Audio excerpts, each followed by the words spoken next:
Coucou tout le monde, je vous retrouve aujourd'hui dans une nouvelle vidéo et je vais vous montrer comment je prépare vos commandes lorsque vous passez commande sur ma boutique Etsy.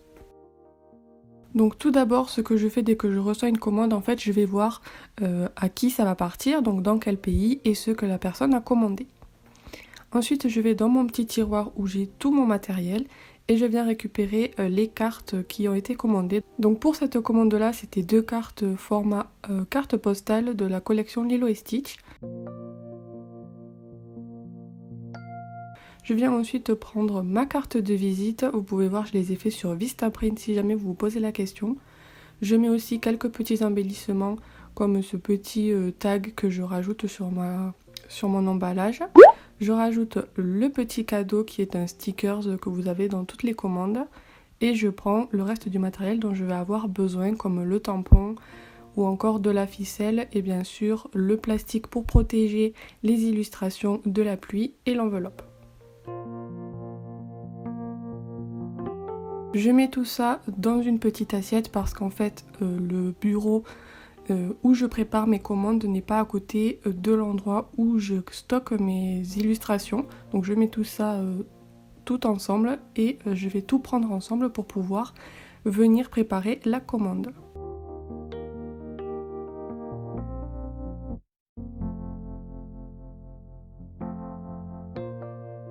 Ce que je commence à faire, c'est de tamponner mes illustrations. En fait, j'ai pas voulu mettre ma signature sur le devant, je trouve que ça gâche un petit peu le dessin. Donc en fait, je viens tamponner directement les illustrations lorsqu'elles sont vendues sur le verso de la carte. Pour ça, j'ai fait faire un tampon en fait que la marque m'a fait. Je vous mets le lien en barre d'infos si jamais ça vous intéresse de savoir où j'ai pu me le procurer. Et avec ça, ils envoient en fait le tampon encreur.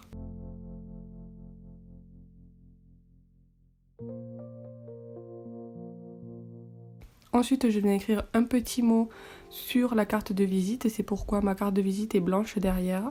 Il y a souvent un petit code promo, je ne l'ai pas mis dans la vidéo parce que c'est réservé aux clients, mais quand vous passez commande, il y a un code promo pour la commande d'après. J'avoue que pour cette partie, c'est une fausse carte de visite que j'ai fait justement pour pas mettre le code promo, mais j'ai bien rajouté le code promo à la personne qui a reçu ces illustrations.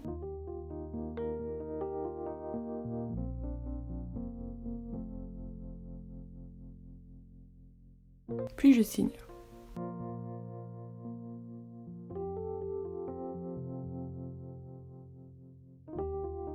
Puis je mets tout ça dans une pochette plastique format A6 pour ces illustrations là. Après j'ai des formats différents pour chaque commande. Je rajoute également la carte de visite avec le petit mot et le stickers en cadeau.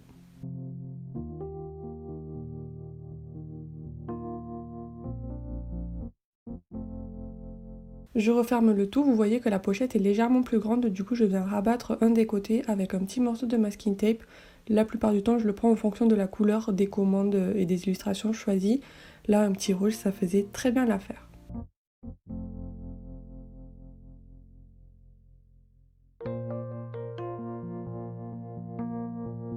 Sur le petit tag que j'ai pris précédemment, je viens écrire merci.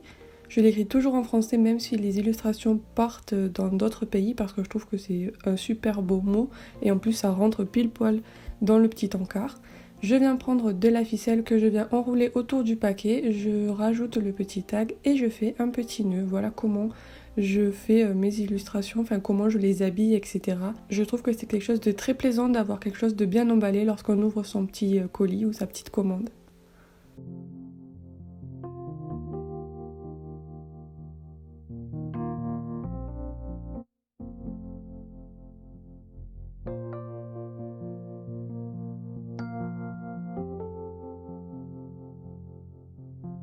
Puis je prends un timbre, alors moi j'ai l'habitude de prendre des timbres imprimés, je trouve que c'est beaucoup plus pratique, ça m'évite d'aller à la poste, de faire la queue et surtout en ce moment je trouve que c'est beaucoup plus pratique de pouvoir les imprimer de chez soi.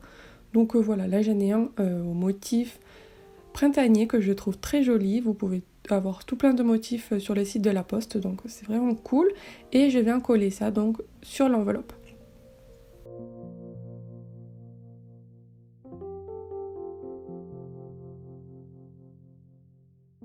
Je viens écrire ne pas plier sur l'enveloppe, je l'écris tout le temps, ça permet de bien préciser que ce qu'il y a à l'intérieur, il ne faut pas le plier. Et je trouve que c'est bien mieux de le préciser. Et ensuite, je viens noter l'adresse de la personne. Bon là, ça a été un petit peu flouté, c'est fait exprès. J'ai pas fait la mise au point dessus pour justement garder l'anonymat de la personne.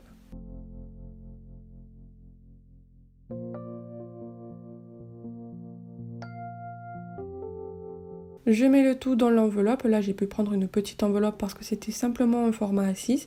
Mais si c'est des formats plus grands, les enveloppes sont bien sûr plus grandes.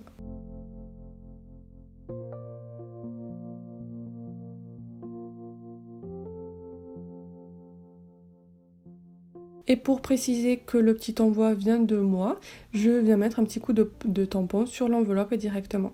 Et voilà, l'enveloppe est prête à partir. Moi, de mon côté, je vais continuer en faisant tout ce qui est administratif, mais je ne vais pas vous le présenter dans cette vidéo parce que c'est beaucoup plus complexe, qu'il y a plein d'étapes à faire et que surtout, si je vous montre ce que je fais, je vais divulguer le nom de la personne, etc. Ça va être compliqué à flouter pour que vous puissiez comprendre également. Donc si jamais ça vous intéresse que je fasse une vidéo spéciale entrepreneuriat au niveau de l'illustration, de la boutique Etsy, comment je gère tout ça, je pourrais le faire indépendamment de cette vidéo, le temps que j'y réfléchisse à comment vous tournez tout ça. Mais en tout cas, je vous ai montré le principal et la préparation d'une commande de A à presque Z, on va dire, pour tout ce qui va être emballage, préparation, etc. J'espère du coup que la vidéo vous aura plu. N'hésitez pas à laisser un petit j'aime ou un commentaire, ça fait toujours super plaisir, à venir me suivre sur les réseaux sociaux également. Et moi je vous fais des très très gros bisous et on se retrouve très vite pour une prochaine vidéo. Bye bye!